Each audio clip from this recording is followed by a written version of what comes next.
नमस्कार, स्वागत आहे सर्वांचं आपल्या यूट्यूब चॅनलवरती। संजय गांधी निराधार अनुदान योजनेच्या लाभार्थ्यांसाठी आनंदाची बातमी। फायनली ऑक्टोबर महिन्याचा जो 2,500 रुपये हप्ता आहे हा वाटप करण्यासंदर्भात महाराष्ट्र शासनाच्या सामाजिक न्याय व विशेष सहाय्य विभागाच्या माध्यमातून शासन निर्णय निर्गमित करण्यात आलेला आहे। म्हणजेच या ठिकाणी पाहू शकता GR जो आलेला आहे 25 सप्टेंबरचा हा शासन निर्णय आहे आणि या शासन निर्णयानुसार लाभार्थ्यांच्या अकाउंटमध्ये 2500 रुपये जमा होणार आहेत। अत्यंत महत्त्वाची माहिती आहे, व्हिडिओ शेवटपर्यंत पहा। खुशखबर आहे, संजय गांधी निराधार अनुदान योजनेच्या लाभार्थ्यांसाठी कधीपर्यंत हा हप्ता जमा होणार आहे तारीख आपण पाहणार आहोत। त्यासाठी व्हिडिओ नक्की शेवटपर्यंत पहा आणि चॅनलवरती पहिल्यांदा आला असाल, पहिल्यांदा आपला व्हिडिओ पाहत असाल तर चॅनलला सबस्क्राईब करायला अजिबात विसरू नका। चला सबस्क्राईब करा, सुरुवात करूया आजच्या व्हिडिओला आणि पाहूया ही खुशखबर, महाराष्ट्र शासनाच्या वतीने देण्यात आलेली लाभार्थ्यांसाठी आनंदाची बातमी। तर या ठिकाणी पाहू शकता शासनाच्या माध्यमातून जो शासन निर्णय म्हणजे जो GR आलेला आहे त्यामध्ये नेमकी काय माहिती आहे। तर माहे डिसेंबर 2024 पासून राज्य पुरस्कृत योजनेच्या पात्र लाभार्थ्यांना अर्थसहाय्याचे वितरण DBT पोर्टल मार्फत करण्यात येत आहे। त्यानुसार राज्य पुरस्कृत केंद्र पुरस्कृत योजनेचे माहे सप्टेंबर या ठिकाणी पाहू शकता सप्टेंबर पर्यंतचे अर्थसहाय्य जे आहे ते DBT द्वारे लाभार्थ्यांच्या खात्यात जमा करण्यात आलेले आहे। आता या ठिकाणी पाहू शकता 2025-26 या आर्थिक वर्षात मंजूर करण्यात आलेल्या अर्थसंकल्पीय तरतुदीमधून विशेष सहाय्य योजनेतील लाभार्थ्यांना माहे ऑक्टोबर इथं तुम्ही पाहू शकता ऑक्टोबरचा जो हप्ता आहे या ऑक्टोबरच्या हप्त्याचे अर्थसहाय्य वितरण थेट DBT पोर्टल मार्फत थेट त्यांच्या बँक खात्यात जमा करण्यात येत आहे। तथापि संजय गांधी निराधार अनुदान योजनेच्या सर्व लाभार्थ्यांना त्याचबरोबर श्रावणबाळ सेवा राज्य निवृत्ती वेतन योजनेसाठी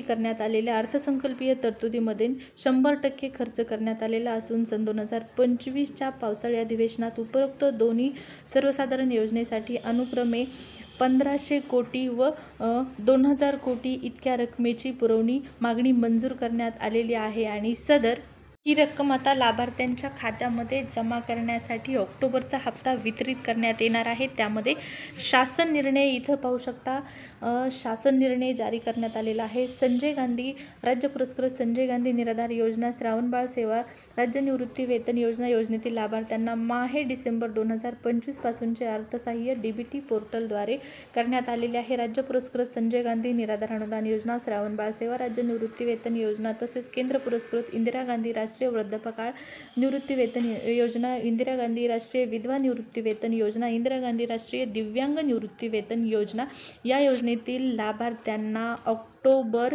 2025 चे अर्थसहाय्य थेट DBT पोर्टलद्वारे बँक खात्यामध्ये जमा करण्यासाठी सदरहू योजनेकरता स्टेट बँक ऑफ इंडियामध्ये उघडण्यात आलेल्या स्वतंत्र योजनानिहाय बँक खात्यामध्ये पुढील तक्त्यात नमूद केल्याप्रमाणे निधी वर्ग करण्यास शासन निर्णयाद्वारे मान्यता देण्यात आलेली आहे।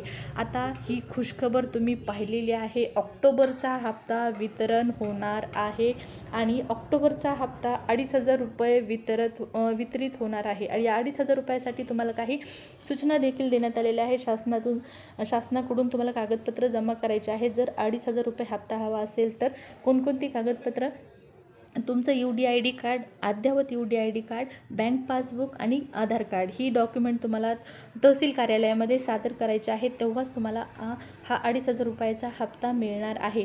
आता 2,500 रुपये सरसकट वाटप होणार का, हा सगळ्यात मोठा आणि महत्त्वाचा मुद्दा आहे। तर लाभार्थी जे संजय गांधी निराधार अनुदान योजनेचे लाभार्थी आहेत, यापैकी जे लाभार्थी आहेत बरेच लाभार्थी पाहू शकता निरक्षर आहेत, ज्यांना काही गोष्टीचं टेक्निकल ज्ञान नसतं। आता संजय गांधी निराधार अनुदान योजनेचा हप्ता वाढलेला आहे, अनुदान वाढलेलं आहे असं त्यांना माहीत झाल्याच्या नंतर त्यांना पण वाटणार आहे की 2,500 रुपये हप्ता आम्हाला पण जमा होणार आहे। परंतु लक्षात घ्या, हा 2,500 रुपये हप्ता फक्त दिव्यांग बांधवांसाठी जमा होणार आहे आणि जे इतर लाभार्थी आहेत त्यांना 1,500 रुपये एवढाच हप्ता जमा होणार आहे। ही सूचना लक्षात घ्यायची आहे, अन्यथा तुमचा गोंधळ होईल। 2,500 रुपये आम्हाला आले नाहीत म्हणून जे वाढीव अनुदान आहे फक्त दिव्यांगांसाठीच वाढलेलं आहे। आता हे अनुदान कधीपर्यंत जमा होईल, सगळ्यात मोठा प्रश्न तारीख कधीपर्यंत हे पैसे खात्यात येतील. तर साधारणपणे 5 तारखेला हे वितरण सुरू होण्याची शक्यता आहे. तारीख जर मागे पुढे झाली तर तुम्हाला कळवण्यात येणार आहे चॅनलच्या माध्यमातून, त्यामुळे चॅनलला सबस्क्राईब करायला विसरायचं नाही. ही माहिती जर आवडली असेल तर नक्की ही माहिती जर आवडली असेल तर व्हिडिओ तुमच्या इतर मित्रांपर्यंत पोहोचवा आणि चॅनलला सबस्क्राईब करा. भेटू पुढच्या व्हिडिओमध्ये. धन्यवाद.